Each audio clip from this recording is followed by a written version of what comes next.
Kita akan lanjutkan teman-teman sekalian pada pertemuan ini 2 poin yang tersisa khusus di bahasan bab taubat yang tulus dan ikhlas. Taubat yang tulus dan jujur. Yaitu setelah poin pertama Allah sangat gembira dengan taubat hambanya. Yang kedua adalah segera bertaubat dari kemaksiatan. Teman-teman sekalian, maksiat ini pelanggaran. Mirip kalau Anda kerja di kantor, Anda lakukan pelanggaran. Apa yang harus Anda lakukan? Supaya Anda tetap aman bisa bekerja di situ. Segera kembali. Segera kembali menyadari kalau ini adalah kesalahan dan tidak mengulanginya. Apapun yang pernah Anda lakukan, mengambil barang Anda kembalikan, Anda pernah merusak citra, Anda perbaikin kembali. Supaya Anda aman, tetap bisa bekerja di situ. Banyak orang teman-teman, dia baru menyadari tentang perbuatannya sangat buruk setelah dia dipecat, di PHK misalnya. Baru dia menyesal. Tadinya dia anggap remeh, gampang nanti cari perusahaan lain. Padahal belum tentu dia dapat pekerjaan. Karena Allah subhanahu wa ta'ala juga akan menghukum dia. Hukuman Allah subhanahu wa ta'ala, dia akan sulit untuk mendapatkan pekerjaan pada saat di PHK misalnya. Seperti itu rasionalnya. Jadi kalau ada orang berbuat dosa, kemudian dia tidak kembali kepada Allah subhanahu wa ta'ala. Seperti orang yang buat pelanggaran. Ada orang, dia makin tumpukan kesalahan tersebut. Sudah berzina, Allah berikan rasa takut awalnya mau melakukan. Kemudian dia terjerumus. Pada saat dia terjerumus dalam kesalahan tersebut, Allah berikan penyesalan. Hampir semua yang melakukan perbuatan tersebut pasti menyesal. Penyesalan ini sebenarnya teguran dari Allah agar dia segera kembali. Ada orang tidak. Malah janjian berzina lagi yang kedua. Malah terbuka lagi kenalan dengan lawan jenis yang lain. Malah kemudian nonton tontonan lagi yang mengundang syahwatnya. Malah. Dan juga akhirnya ke diskotik, ke bar, malah akhirnya mabuk-mabukan, narkotika. Makin dibuka pintu-pintu kemaksiatan. Maka ini makin hancurlah hidup dia. Makin rusaklah segala-galanya. Karena dia bukannya malah memperbaiki, malah makin jadi. Seperti orang kerja di perusahaan, udah jelas-jelas dia maling, dia salah, dia merusak citra perusahaan. Lalu kemudian, tidak cukup situ, dia ajak teman-temannya untuk sama-sama melakukan makar di perusahaan tersebut. Dan secerdas apapun Anda mengatur sebuah strategi, Allah mengatakan, innahum yakiduna kaida wa akidu kaida. Mereka mengatur tipu daya, tapi aku pun mengatur tipu daya. Allah maha kuasa terhadap seluruh hambanya. Jangan membodohi diri sendiri. Tanda kutip di sini, menganggap Allah itu tidak akan menghukumnya, tidak akan ada yang tahu. Akhirnya Anda hanya mengatakan, kok bisa? Kok bisa terketahuan? Kok bisa kebongkar? Allah maha kuasa. Dan di saat Anda terus ngotot dengan kesalahan tersebut, Allah akan buat Anda terbekuk yang tidak bisa lagi sama sekali menghindar dari hukuman-hukuman yang ada. Apakah di penjara, apakah dipermalukan, apakah ini dan itu dan segala macam hal. Maka solusi yang terbaik adalah segera kembali. Segera kembali. Tentu jauh lebih baik kalau Anda tidak melakukannya. Kontrol diri. Kita bisa tahu dan kita bisa rasakan bagaimana kecamuk yang ada dalam diri kita pada saat maksiat sedang terbuka pintunya. Beda orang tinggalkan zina, orang tinggalkan khamr, orang tinggalkan judi, orang tinggalkan mencuri, orang tinggalkan ghibah dan fitnah, adu domba. Itu dalam kondisi tidak ada kesempatan untuk melakukannya karena nggak ada targetnya. Cuma dia tahu itu haram, dia tidak lakukan. Dengan orang yang sedang depan matanya cobaan tersebut, lagi ada lawan jenis yang sedang komunikasi dengan dia. Dia lagi terbuka pintu zina tersebut. Mata buku ekstra kesabaran. Ada peluang untuk mencuri depan matanya uang yang dia pegang sekian banyak. Yang dia bisa alihkan, dia bisa pakai untuk pribadinya. Nanti dia kembalikan lah, atau dia tidak kembalikan. Atau dia rekayasa data, banyak caranya. Atau mungkin dia bisa membuat si fulan sama si fulan berantem. Dia punya power, dia didengar oleh kedua belah pihak. Ada godaan untuk bisa adu domba misalnya. Ada kesempatan untuk fitnah dan segala macam. Tapi sini dia bersabar. Nah ini akan lebih besar pahalanya. Kata Nabi SAW, inna idhamal ajri ma'idhamal bala. Sesungguhnya besarnya kadar balasan pahala sesuai dengan besarnya cobaan yang datang. Termasuk cobaan yang seperti ini. Karena akan ada cobaan-cobaan tersebut. Oleh karena itu teman-teman, jangan terjerumus. Ketahuilah, maksiat itu seperti racun. Yang kalau kita minum, cepat atau lambat akan mendatangkan mudarat. Dan pada saat Anda sudah minum, walaupun hanya setetes racun, sebenarnya yang mensterilkan dia bisa susu. Tapi nggak bisa setetes racun diobati dengan segelas susu. Mungkin Anda butuh minum sekian gentong, mungkin ratusan liter susu untuk menghilangkan racun yang setetes tadi. Jadi memang luar biasa. Atau mungkin Anda punya segentong susu, tapi karena ditetesi dengan setetes racun, sudah cukup untuk merusak semua susu tersebut. Mungkin Anda menjaga nama baik Anda menjaga ibadah Anda dengan Allah SWT. Sekali Anda buka pintu maksiat, yang Anda tidak kembali kepada Allah SWT sudah cukup untuk merusak semua ibadah tersebut. Hilang kehusyuannya, ya kan? Hilang kesempatan untuk konsisten menjaga ibadahnya. Ya. Kalau Anda sudah mulai menjaga di jalan Allah SWT, Anda akan terjaga dengan sendirinya. Sholat 5 waktunya selalu on time, Anda selalu terbangun pada saat sholat malam, Anda terjaga. Ada orang miskin, Anda terlihat untuk bersedekah, ada kesempatan baca Quran, ada peluang-peluang untuk ibadah. Tapi yang paling pertama diangkat oleh Allah Subhanahu wa taala dari seorang hamba yang bermaksiat adalah kenikmatan ibadah itu sendiri. Karena kapan kenikmatannya hilang, maka muncul rasa malas untuk mengerjakannya dan akhirnya mulailah masuk dalam kelalaian-kelalaian yang membuat dia jauh, yang diistilahkan dengan futur atau jauh dari agama. Oleh karena itu jangan mulai. Jangan melakukannya. Dan beda kasus fatwanya, kata sebagian ulama yang kami pernah tanya, diantaranya Syekh Ziyad Habibullah, guru kami di Jordan, beliau mengatakan, beda Khalid fatwanya antara orang yang belum melakukan sama orang sudah melakukan. Kalau orang belum melakukan, katakan jangan dilakukan. Karena itu akan jauh lebih baik bagi dia. Tapi kalau orang sudah terlanjur melakukan, maka kita arahkan kepada pintu taubat. Ya, pintu taubat. Baik, kalau ada orang sudah sempat terjerumus dalam kemaksiatan, gitu kan? Walaupun kemaksiatan teman-teman diawali dengan ketakutan, kekhawatiran, diakhiri dengan penyesalan. Tapi masih ada saja orang yang berusaha terjerumus dalam hal tersebut. Beda dengan sesuatu yang halal. Dimulai dengan kenikmatan, diakhiri juga dengan kenikmatan dan bersyukur. Pasti akan beda, kan? Tapi ada saja orang yang terjerumus dalam kesalahan. Saya dan Anda tentu saja bisa saja terjerumus dalam kesalahan tersebut. Namun kita coba berusaha. Allah SWT mengatakan, وَالَّذِينَ جَاهَدُوا فِينَا لَنَهْدِيَنَّهُمْ سُبُلَنَا. Orang yang berusaha menuju ke jalan-jalan kami akan tunjukkan dia ke jalan kami. Penulis mengatakan poin kedua, segera bertaubat dari kemaksiatan. Ketika Anda jatuh dalam kemaksiatan dan melakukannya, maka segeralah bertaubat dan bergerak cepatlah untuk melakukannya. Janganlah menunda-nunda dan mengakhir-akhirkan taubat. Sebab umur itu berada di tangan Allah Azza wa Jal. Allah yang maha mulia dan maha tinggi. Tahukah Anda seandainya Anda dipanggil untuk berangkat, maka Anda harus memenuhi panggilan itu dan Anda harus meninggalkan dunia ini dan datang menghadap Tuhan Anda dalam keadaan berdosa dan bermaksiat. Artinya, yang beliau ingin sampaikan, kalau seandainya ada orang berbuat dosa lalu dia tunda ke taubatnya, maka seakan-akan dia sebenarnya seperti orang yang siap untuk menghadap Tuhannya dalam kondisi dihukum.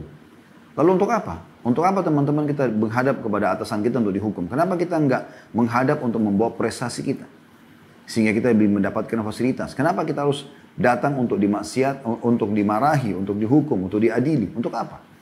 Itu tidak nyaman, tidak enak. Kenapa kita lahirkan teman-teman permasalahan yang membuat kita diadili oleh orang? Ada orang subhanallah, beberapa orang saya temuin begitu. Memang dia seperti orang yang sengaja supaya dia tuh diadili sama orang. Aneh benar gitu. Kadang-kadang saya tidak habis pikir kenapa dia melakukannya. Kenapa dia harus melakukan, untuk apa gitu. Untuk apa yang dikejar? Hawa nafsu belaka? Sesuatu yang hanya dikatakan dorongan, lalu kadang-kadang dia tipu dirinya sendiri sambil mengatakan setannya kuat. Setannya kuat dari mana? Setannya buat apa pada Anda? Menjelmakan jadi makhluk depan Anda lalu mencekik Anda kalau Anda tidak berzina, Anda tidak riba, Anda tidak bohong dan segala macam. Tentu saja tidak kan gitu. Maka Islam sudah datang memberikan kepada kita solusi-solusi yang terbaik. Ya. Kita bicara teman-teman sekarang ke depan. Saya tidak bicara yang lalu ke belakang. Anda sudah tahu materi ini atau Anda belum tahu pun, maka kita tidak bicara tentang masa lalu seseorang. Semoga Allah maafkan yang lalu-lalu. Kita bicara detik ini ke depan. Bagaimana kita menjadi orang yang lebih baik. Karena setiap kali bagi saya pribadi, sampai sebuah peringatan di kuping kita. Mungkin dengan ceramah seperti ini, mungkin Anda lihat cuplikan, ada dikirim oleh teman-teman di grup WA misalnya. Atau Anda dapatkan di medsos, tiba-tiba buka Instagram, melihat potongan ceramah, atau di YouTube. Itu peringatan dari Allah SWT. Berarti ada sesuatu yang Allah ingin pesan, sampaikan kepada Anda pada saat itu. Maka itu pesan, segera kita tangkap, raih. Jangan disia-siakan. Kemudian beliau mengatakan, menunda-nunda dan mengakhir-akhirkan taubat ada kalanya menyebabkan diteruskannya dosa dan rela dengan kemaksiatan tersebut. Menunda taubat akan membuat kita mengulangi lagi dan akhirnya merasa tidak masalah dengan dosa itu. Jika sekarang Anda mempunyai motivasi untuk bertaubat dan dorongan untuk menahan diri dari kemaksiatan, maka bisa jadi datang saat di mana Anda mencari motivasi tersebut. Dan Anda juga berusaha menghadirkan dorongan tersebut. Tapi ia tak kunjung muncul kepada Allah Subhanahu Wa Taala. Artinya pada saat Anda mau lakukan dosa, ada rasa takut segera tangkap. Oh, kalau ini nggak boleh nih. Atau Anda sudah terlalu terjerumus, sebelum menyelesaikan dosa itu pun, ya Anda berhenti. Atau Anda sudah melakukan, Anda menyesal, Anda segera kembali. Maka raih, karena ada batas daripada datangnya rasa penyesalan itu. Kalau Anda tunda taubat, maka bisa saja nanti akan hilang perasaan itu. Ya, akan hilang dalam beberapa hari, dia akan Allah SWT angkat, karena kita tetap dalam pelanggaran-pelanggaran tersebut. Dan ini lebih bahaya, karena untuk mengejar supaya kita mendapatkan kembali perasaan ingin tobat itu sudah nggak ada. Sudah nggak bisa lagi. Saya pernah singgung masalah itu teman-teman sekalian. Kalau misalnya Anda pernah hijrah, atau Anda pernah taubat ya, beberapa waktu yang lalu, dikarenakan Anda mendengarkan ceramah seorang dai atau seorang ustadz tentang neraka misalnya. Atau tentang taubat misalnya. Atau apa saja. Kisah orang saleh misalnya. Kisah para nabi-nabi misalnya. Contoh. Tentang siksa kubur, tanda-tanda hari kiamat, banyak yang bisa membuat kita sadar. Lalu kita sadar, mulailah kita istiqomah. Syaitan tidak akan diam, dia akan terus cekokin kita supaya ada celah-celah di mana ada dosa, walaupun kecil, terjerumus. Minimal kita meninggalkan hal-hal yang utama. Ya. Kalau dia berhasil misalnya, ya, mencokoki kita, dia tidak akan diam, dia akan terus berusaha agar kita lalai. Terus akan lalai. Dan kalau orang mengikuti bisikan syaitan terus, maka kita akan makin jauh. Dan kalau kita makin jauh, makin sulit untuk kembali. Nah, pada saat Anda sudah terjerumus, sudah futur, mulailah terjerumus dalam kemaksiatan, dan Anda tunda taubat tadi, yang terjadi adalah, di saat nanti Anda ingin kembali ke jalan Allah, ada terbesit sedikit misalnya perasaan, harusnya saya kayak dulu ya, sholat berjamaah di masjid, subuh, sholat on time, saya sholat malam, saya semangat menuntut ilmu, sekarang kok hilang ya. Mau kembali, maka nggak semudah yang Anda bayangkan. Karena ada peluang yang Allah kasih, detik-detik tertentu di mana dia akan hilang perasaan itu. Dan nanti kalau cari lagi, walaupun Anda kembali kepada ceramah yang pertama, belum tentu Anda tersentuh lagi. Belum tersentuh lagi. Anda butuh sebuah pendongkrak yang lebih besar agar bisa kembali ke jalan Allah Subhanahu Wa Taala. Karena ini seperti orang mendapatkan fasilitas. Kalau orang taubat atau orang beriman itu diberikan fasilitas. Kalau kemarin Anda ikuti ceramah kami, ada indahnya menjadi orang soleh, Anda juga bisa ikuti di YouTube, insya Allah sudah banyak ya diangkat oleh teman-teman di medsos ya. Itu bagaimana fasilitas yang Allah berikan, rezeki ya, petunjuk ya, kebahagiaan dalam hidup, ketentraman jiwa, qanaah, sifat merasa puas dan segala macam, itu jadi hilang ya.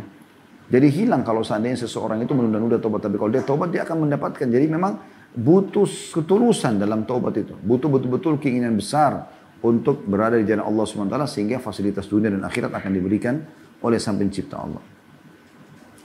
Beliau mengatakan orang-orang yang mengenal Allah Azza wa Jal, Zat yang maha suci dan maha tinggi, menilai sikap menunda-nunda taubat merupakan dosa yang lain yang harus bertobat darinya. Seperti dikatakan oleh Al-Allamah Ibnu Qayyim rahimahullah. Al-Allamah berarti seorang alim, ulama yang bernama Ibnu Qayyim rahimahullah. Beliau mengatakan, bersegera bertobat dari dosa ialah kewajiban yang harus, bukan pilihan. Segera ditunaikan dan tidak boleh ditunda-tunda. Kapan saja seseorang menunda-nundanya, maka dia telah bermaksiat dengan penundaan tersebut. Jika dia bertobat dari dosa, maka dia harus melakukan taubat yang lainnya, yaitu taubat karena menunda-nunda taubat tersebut. Jarang sekali ini terlintas di benak orang yang bertaubat. Bahkan baginya, apabila sudah bertaubat dari dosa, maka sudah tidak ada sesuatu yang lain yang wajib atasnya. Padahal dia masih harus bertaubat karena menunda-nunda taubat tersebut. Nah, ini disebutkan oleh Ibnu Qayyim rahimahullah dalam buku yang sudah kita sebutkan kemarin, yang Madaris Salikin. Ya. Madaris Salikin di jilid 1 halaman 237 sampai 238. Ya. Jadi dalam gambaran Ibnu Qayyim rahimahullah, kalau ada orang diberikan peluang oleh Allah SWT rasa penyesalan, sumpah, sedih setelah dia melakukan perzinahan, rasa ketakutan sendiri bersalah, atau mencuri, atau menggibah, atau apa saja, dia segera raih itu. Kalau dia tunda, maka nanti akan hilang perasaan itu. Nah, menunda-nunda ini sampai hanya perasaan itu hilang pun adalah bagian daripada dosa sendiri yang harus diikuti dengan taubat yang lain. Nah, jadi kalau kita bisa simpulkan sebenarnya kita harus double taubat. Taubat dari dosa yang kita lakukan, perzinahan misalnya, atau riba, atau ghibah dan seterusnya. Ditambah lagi dosa, taubat dari dosa menunda-nunda taubat itu sendiri. Di situ mungkin baru bisa kita bisa kembali ke fasilitas yang Allah Subhanahu wa taala berikan dari ketentraman jiwa, dari rezeki, pasangan yang baik, anak-anak yang patuh dan segala macam hal. Yang ketiga poinnya, dan ini yang terakhir dalam bab kita ini, taubat yang tulus, ikhlas dan jujur, adalah rendahkan dirimu di hadapan Tuhanmu.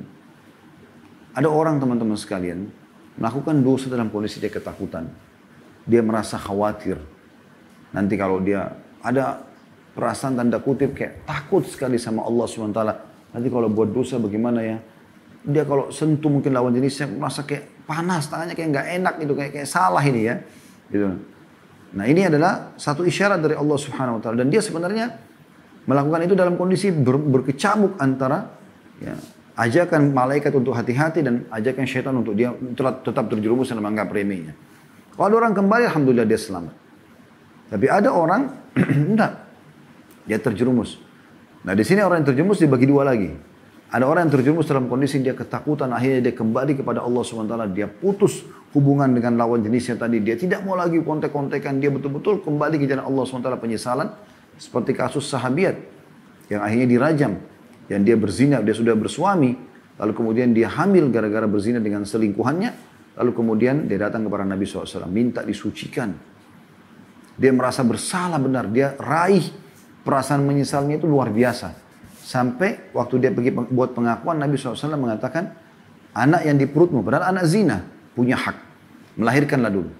Dia perempuan ini pulang selama 9 bulan. Kita bisa bayangkan teman-teman 9 bulan ya sudah melalui ya proses tersebut. Artinya kalau dia tidak datang lagi, nggak ada perintah dari Nabi SAW untuk kau kembali. Ya. Saya harus kau datang kepada saya dan saya harus hukum kamu. Enggak. Ya. Setelah melahirkan pun, dia datang kepada Nabi SAW, ya Rasulullah, saya ini masih merasa ketakutan dengan dosa saya, sucikan saya. Kata Nabi SAW, anak itu punya anak untuk kamu sapikan. Disusui dulu selama 2 tahun.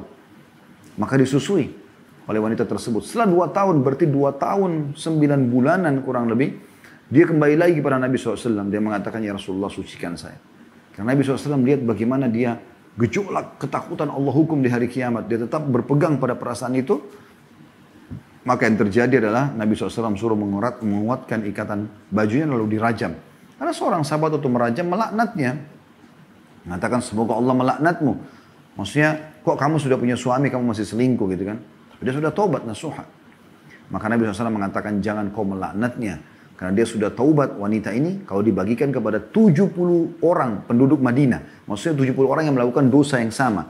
Itu akan cukup untuk mereka. Taubat dia 1 orang untuk 70 orang cukup. Jadi bagaimana kelompok ini, golongan ini begitu menyesal, dia raih betul-betul penyesalan tersebut, dia kembali ke jalan Allah SWT, dia buktikan kalau dia tidak akan pernah lagi mau mengulanginya. Tapi ada orang tidak. Apa yang dia lakukan teman-teman? Ini golongan yang merendahkan diri depan Tuhannya. Dia kembali ke jalan Allah. Dia mau supaya lepas dari hukuman Allah pada hari kiamat. Ada orang tidak. Dia malah setelah dia terbuka pintu dosa tersebut, syaitan menguasai jiwanya. Ya, tentu ini terjadi biasanya kalau dia ulang-ulangi dosa itu. Misalnya dia sudah berzina, dia menyesal. Tapi dia lalai, tidak hiraukan. Terus dia coba lagi pindah ke diskotik lain atau perempuan perzina yang lain. Lalu dia melakukan lagi. Nanti lama-lama kendor imannya. Nah, yang jadi masalah, dia kalau dikuasai sama syaitan karena sudah mulai membuka pintu persahabatan. Karena maksiat itu membuka pintu persahabatan dengan syaitan. Dia buka pintu itu. Maka yang terjadi adalah nanti dia akan sombong di hadapan Allah Subhanahu Wa Taala. Mungkin dia tidak sadari. Misal, dia malah tadinya sembunyi-sembunyi sekarang berani depan orang. Berani. Bukankah Anda lihat banyak wanita-wanita, semoga Allah berikan hidayah, bahkan muslimah di medsos di Indonesia kita sekarang yang luar biasa buka aurat, yang luar biasa malah pamer tanpa malu. Bagaimana kalau orang tuanya lihat dia tampil dengan terbuka auratnya, dengan dia mengumbar-umbar syahwat, memajang nomor telepon untuk di kontak siapapun yang mau berzina dengan dia, terang-terangan. Ini semua orang yang sudah tidak malu di hadapan Allah Subhanahu Wa Taala. Dan ini lebih berat lagi hukumannya nantinya. Karena dia bukan hanya cukupkan antara dia sama dirinya, tapi dia malah berani mengiklankan. Jadi dia bukan merendah lagi di depan Allah, tapi dia malah menantang Allah Subhanahu Wa Taala. Malah seakan-akan mengatakan, ya tidak masalah kalau saya mau dihukum, hukum saja. Ya. Lebih parah daripada itu ada orang lebih jauh. Malah dia dia investasi buat diskotik, karaoke, ya, penjual khamar, dia mendatangkan para pelacur-pelacur, dan segala macam hal. Wa na'udzubillah. Semoga Allah selamatkan kita dari masalah ini. Saya akan bacakan kata beliau di poin ketiga. Untuk taubat tulus dan jujur harus seseorang selain memahami Allah gembira dengan taubat hambanya, dia juga bagaimana tidak menunda taubat tersebut ya, atau segera bertaubat, dan juga dikatakan rendahkan dirimu di hadapan Tuhanmu. Jadi kita harus justru tahu kalau diri kita sedang salah. Bagaimana seorang kalau salah ya? Anda kalau salah dengan atasan Anda atau sama teman Anda aja, Anda merasa kayak kecil di hadapan dia, kayak merasa ada sesuatu yang salah. Maka kurang lebih seperti itu ya. Kata beliau, para pelaku kemaksiatan pada umumnya mengetahui bahwa dia terjerumus dalam kemaksiatan kepada Allah dan bahwa taubat wajib baginya. Tetapi siapa yang diantara mereka yang mengagungkan Allah dengan sebenarnya, takut kepadanya, N-nya besar kata ganti Allah, dan merendahkan diri di hadapannya. Anda tanya, memang mengherankan diri kita ini, kata beliau. Kita menikmati lezatnya kemaksiatan dan syahwatnya ketika serta kita berkuat dalam lumpurnya.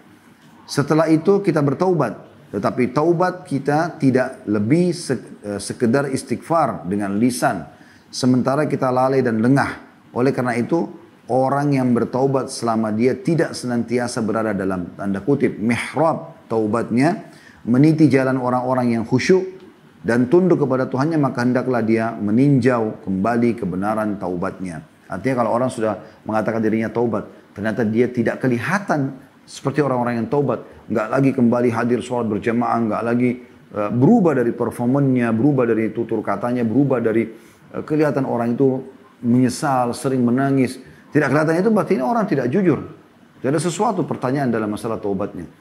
Dan bisa saja orang ini setiap saat bisa terjerumus dalam kemaksiatan yang sama, gitu. Karena mereka tidak tulus dalam taubat. Kalau dia taubat akan menjadi tameng yang sangat luar biasa, gitu kan.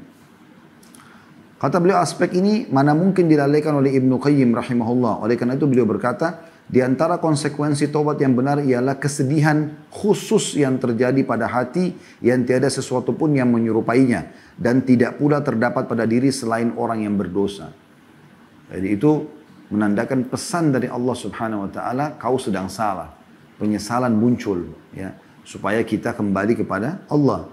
Ia tidak dapat diraih dengan lapar dan latihan. Rasa sedih dan penyesal itu nggak bisa didapatkan dengan latihan. Memang hanya khusus Allah tanamkan bagi orang yang melakukan pelanggaran saja.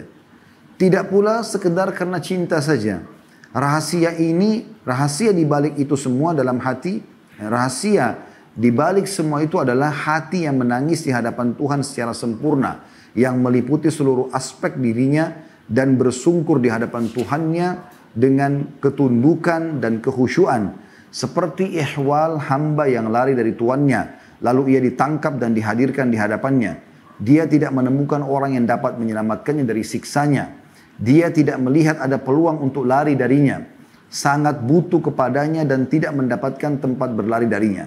Dia tahu bahwa kehidupannya, kebahagiaannya, keberuntungannya dan kesuksesannya berada dalam ridhonya kepadanya.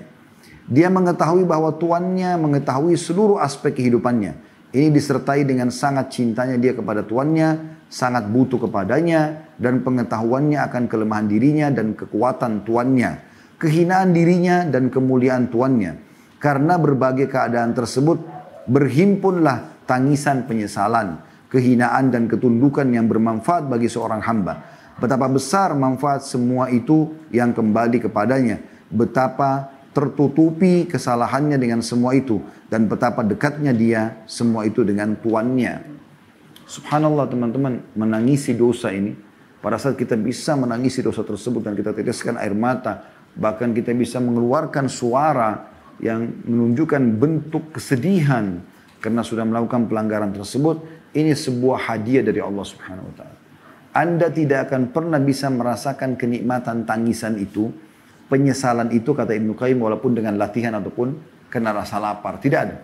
Ini memang betul-betul muncul dan tidak akan disia-siakan oleh orang beriman. Dan tidak boleh memang disia-siakan. Kapan Anda sia-siakan tadi sudah dibahasakan, maka dia akan kendor dengan berjalannya hari dan akhirnya Anda akan terjerumus lebih jauh dalam kemaksiatan karena terus saja membuka pintu-pintu pelanggaran. Nah ini sebuah kenikmatan yang luar biasa. Kalau Anda sudah mulai tobat, sudah mulai berjalan ibadah Anda segala macam, lalu Anda coba menangis di sholat malam Anda sebagaimana Anda menangis pada saat Anda baru taubat, itu nggak bisa lagi. Subhanallah, ini sebuah hadiah yang Allah ilhamkan dalam hati makhluk hambanya yang memang betul-betul tulus kepadanya. Kapan ini tidak terjadi, nggak tulus, gitu kan? Maka tentu kedepannya juga akan sangat lemah, ya, yang dia pegangi sebagai taubatnya.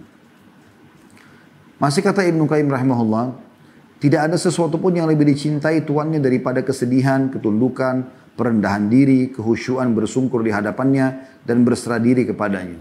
Maksudnya Tuhan Allah subhanahu wa ta'ala yang di sini digambarkan sebagai tuannya, ya, itu sangat gembira dengan tersungkurnya hamba tersebut, dengan sujudnya, dengan menangisnya, dengan menyesalinya, dengan memanggil dan menyuruh Allah subhanahu wa ta'ala.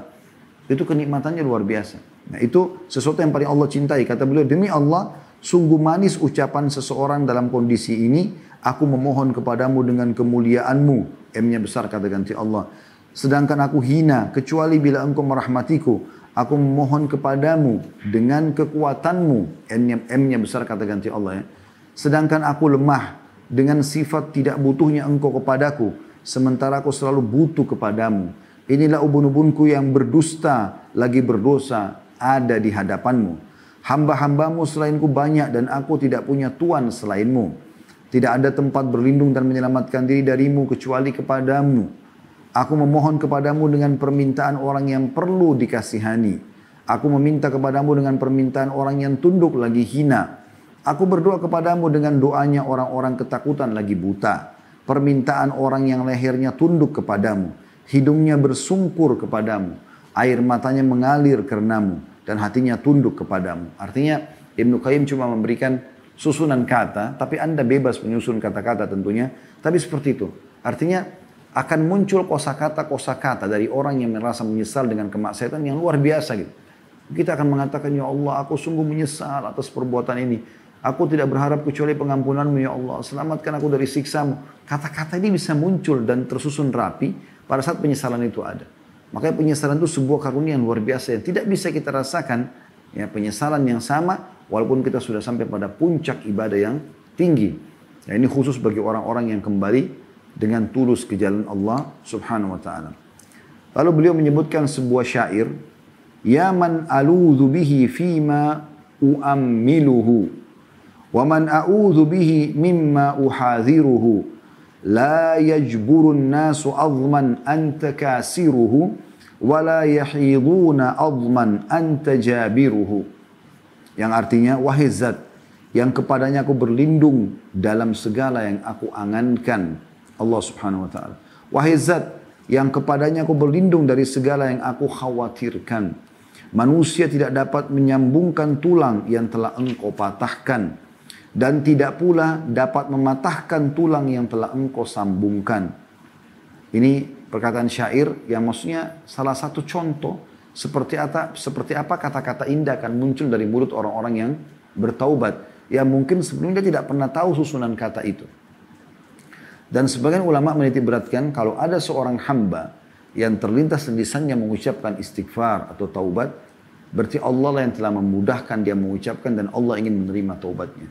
Maka maksimalkan semua itu. Ingat, dengan taubat nasuha, semua fasilitas akan kembali sepenuhnya kepada kita. Di terakhir penutupannya beliau mengatakan, ini sudah selesai perkataan Ibnu Qayyim. Kembali kepada penulis. Ini dan contoh-contoh yang serupa termasuk di antara pengaruh taubat yang diterima. Jadi kalau sampai muncul penyesalan tersebut, tersusun kata-kata yang santun dan baik kepada Allah, kemudian kita coba istiqomah setelah itu, mengikuti dan menikmati ibadah, maka ini tanda-tanda taubat diterima. Barang siapa tidak mendapatkan hal itu dalam hatinya, maka hendaklah dia meragukan taubatnya dan membetulkannya kembali. Memang betapa sulitnya merealisasikan taubat yang benar itu. Dan betapa mudahnya mengucapkannya dengan lisan dan sekedar mengklaim saja. Tidak ada terapi yang lebih berat bagi orang yang jujur daripada taubat yang murni lagi jujur. Dan tidak ada daya dan kekuatan melainkan dengan pertolongan Allah subhanahu wa ta'ala. Artinya, kalau Anda taubat sekali lagi teman-teman sekalian, itu akan membawa Anda kepada poin yang sangat penting. Yaitu kembalinya fasilitas sekali lagi. Ingat, kesehatan, kekuatan, ya.